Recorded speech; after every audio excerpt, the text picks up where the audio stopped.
Did either of you experience a time when your true north was not right? Or on the bedrock assumption of true north? Maybe if you did, and did you still put yourself in the shoes there, if that moment happened to you, would you be able to recognize it? We've had these discussions, try to define the North Star and get a line on it so we're all, rowing and say right or whatever. And I'm not going to say that we've been wrong so much as we've been irrelevant. Like we've come up with these plans for 5 years from now. This is what we want to look like. And that's helpful, but it doesn't help you decide what to do today sometimes. And so we went out far enough where it was like, we've got big dreams, right?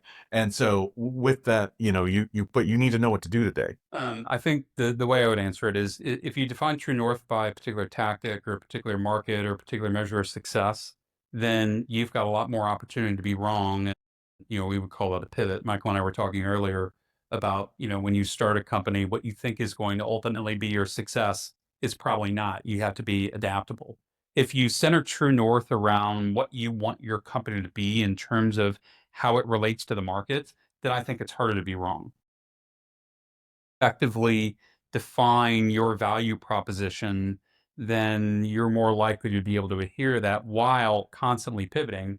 And I think most successful business leaders would tell you they've been wrong more than they've been right.